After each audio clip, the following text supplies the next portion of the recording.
I'm back. Welcome to Crafts and Conversations. I'm your host, Brie Jackson. And friends, it has been a while. So let's do a recap.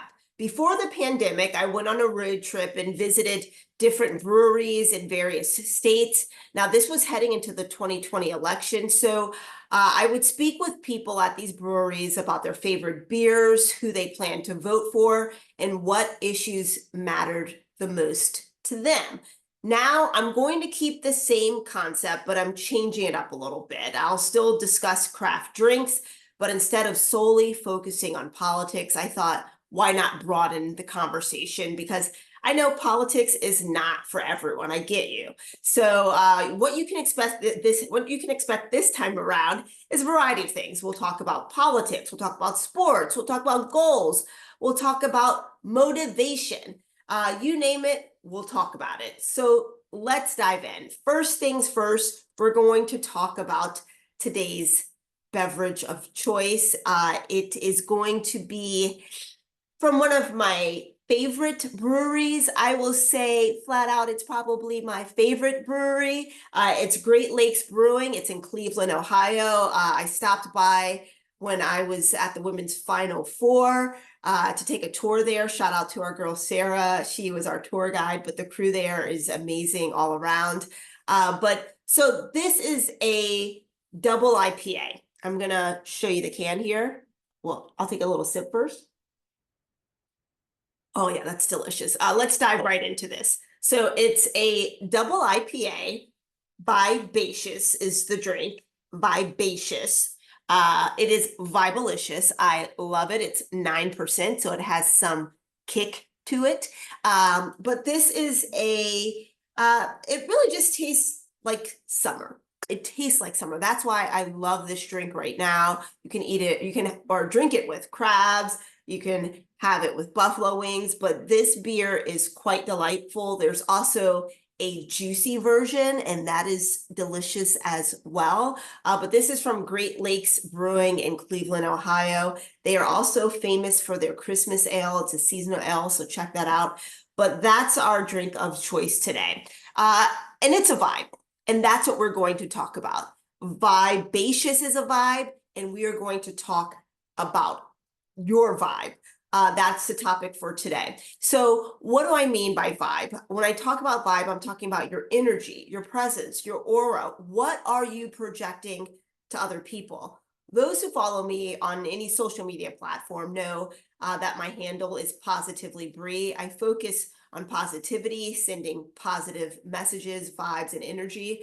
So I want to encourage you to do a vibe check. What are you giving off? One way that you can gauge this is basically just by noticing what you're attracting. Are people drawn to you? Are they eager to try to help you succeed? Or are you pushing people away? Is your vibe pushing people away and making it harder for you to achieve your goals?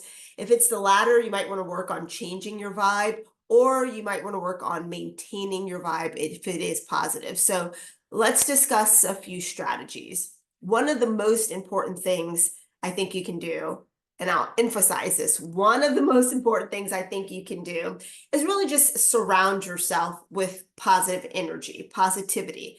Energy is contagious. So being around people who inspire you, who support you, who encourage you to dream big, and who fill your energy tank instead of depleting it, those are the people you want to be around. Those are the people you want to surround yourself with.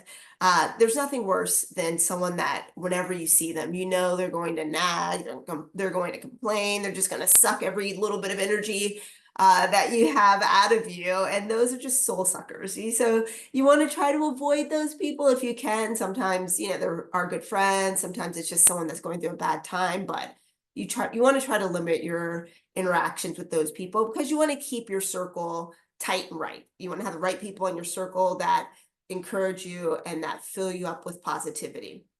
Another thing you can do is really just develop a self-care routine. Dedicate time each day to something that brings you joy. For me, it's running. I run 4 to 5 times a week. It is my therapy. I will pop in some headphones.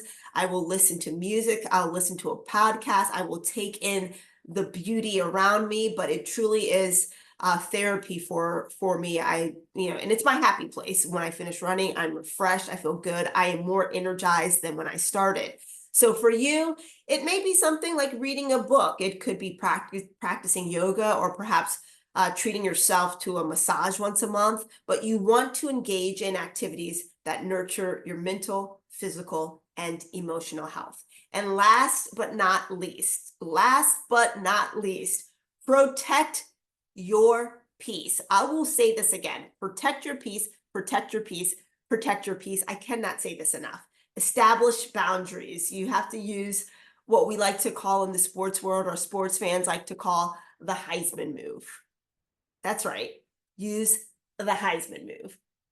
Block the haters. Keep them at a arm's length. Keep them at a distance.